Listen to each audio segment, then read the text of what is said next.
Et oui les amis, la Coupe d'Afrique tant attendue par tous les fans de foot arrive bientôt et elle est justement tant attendue parce qu'elle sera peut-être, comme le disait Sadio Mané, la CAN la plus relevée de l'histoire. Les équipes, vraiment il n'y a plus de petites équipes. Donc à mon avis ça sera la CAN la plus élevée et avec l'expérience que le meilleur gagne. Avec des joueurs qui jouent dans des gros clubs européens, des équipes en plein développement et des nations qui ont besoin de confirmer sur leur continent, on est sûr d'assister à du grand spectacle. Et parmi toutes ces nations, on va essayer d'identifier les favoris pour moi de cette CAN. C'est parti!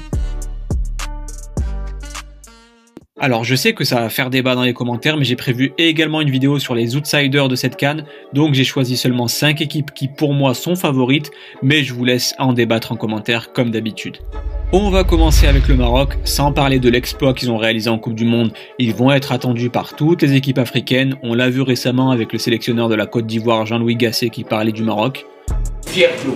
On a encore des choses à faire, bien sûr. Demi-finaliste de la Coupe du Monde. D'accord? On n'a pas joué contre un petit pays. Donc ça ne va pas être facile parce que la CAN n'a rien à voir avec la Coupe du Monde, ça va jouer très physique, énormément de duels, des terrains moins adaptés au football de haut niveau, des blocs bas que le Maroc va devoir affronter et qui étaient totalement différents de la physionomie des matchs en Coupe du Monde. Donc c'est une compétition totalement différente, mais Regragui en est conscient comme il le disait récemment. On est des compétiteurs. C'est une compétition qui est très difficile à gagner pour les Marocains. Il faut avoir la réalité de la Coupe d'Afrique pour l'équipe nationale du Maroc. On a vu ces difficultés que pouvait avoir le Maroc contre l'Afrique du Sud notamment, mais aussi contre la Côte d'Ivoire qui a pas mal bousculé les Lions de l'Atlas. Mais automatiquement, avec l'exploit en Coupe du Monde et les grands joueurs qu'ils ont, ils auront ce statut de favori et la lumière va être portée sur eux à voir s'ils réussiront à assumer ce statut ou pas.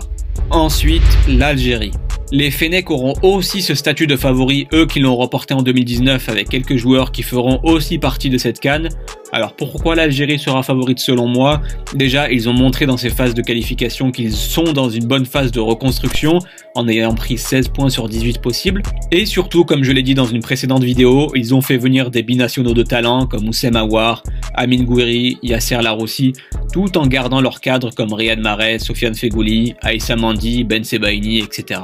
À voir si le coach va réussir à mobiliser tous ces joueurs comme il l'avait fait auparavant puisque le talent est là. Ils ont des joueurs très complémentaires, des latéraux de qualité comme Ait Nouri et Youssef Attal et des éléments offensifs très intéressants, je pense notamment à Mohamed Amoura de l'Union Saint-Gilloise qui est un vrai poison pour les défenses adverses et qui va servir à l'Algérie. Donc oui, l'Algérie a aussi ce statut de favori pour moi qu'ils vont devoir défendre et supporter et ils connaissent l'exigence physique de cette CAN qui est vraiment différente de toutes les autres compétitions. Le Sénégal. Forcément, les Lions de la Teranga sont pour moi l'un des favoris qu'on doit citer en premier puisqu'ils sont tenants du titre et qu'ils vont devoir défendre ce titre. Après avoir été finaliste en 2019 et vainqueur en 2021, pas de doute sur le fait qu'ils connaissent les particularités de la Coupe d'Afrique, qui est d'ailleurs peut-être un football qui va leur correspondre plus qu'en Coupe du Monde. En tout cas, par rapport à 2021, leur équipe n'a pas beaucoup changé, mis à part l'intégration de Moussa Niakhaté de Nottingham, qui est très bon avec le Sénégal, associé avec le taulier Kalidou Koulibaly. Un milieu de terrain très physique et très costaud, avec notamment Mendy de Lens, Kouyaté et Pape Matar Sarr qui régale avec Tottenham.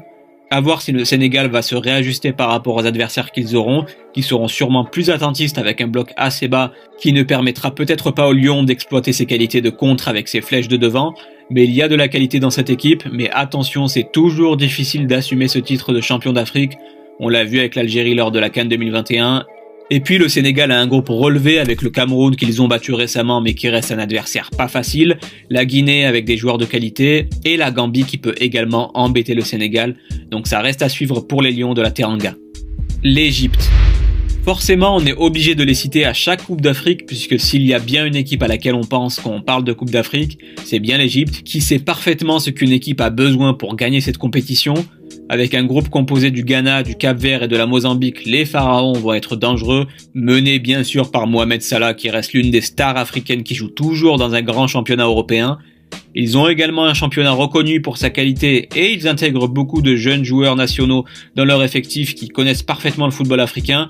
Ils ont également le vice qui est nécessaire dans cette compétition, donc ils vont être pour moi l'un des favoris, ça reste à suivre. Et enfin le Nigeria. Alors oui, j'aurais pu mettre d'autres équipes, mais pour moi c'est un favori à moindre mesure que les autres équipes puisqu'ils doivent corriger certaines choses, notamment leur secteur défensif qui reste assez fébrile, ils prennent trop de buts et ça peut leur causer du tort, mais à l'inverse, ils ont une force offensive exceptionnelle. Quand on cite la potentielle attaque titulaire du Nigeria en 4-4-2 avec Ademola Lookman de l'Atalanta, Samuel Chukwueze du Milan, Boniface de Leverkusen et la star Victor Osimhen, et qu'en plus sur le banc on a Iheanacho, Terem Moffi, Sadik, Moses Simon et d'autres, c'est pas pour rien que le Nigeria est la meilleure attaque des phases de qualification avec 22 buts et Osimhen meilleur buteur avec 10 buts. Après, ils doivent trouver leur équilibre défensif puisque ça peut vraiment être la cause de leur échec, mais pour moi, ils sont l'un des favoris sur le papier, après à voir dans le concret. Alors oui, j'aurais pu citer la Tunisie avec des joueurs de qualité également, ou la Côte d'Ivoire qui va accueillir cette compétition, mais pour moi, ils ont des manques, mais me feront peut-être mentir pendant la CAN.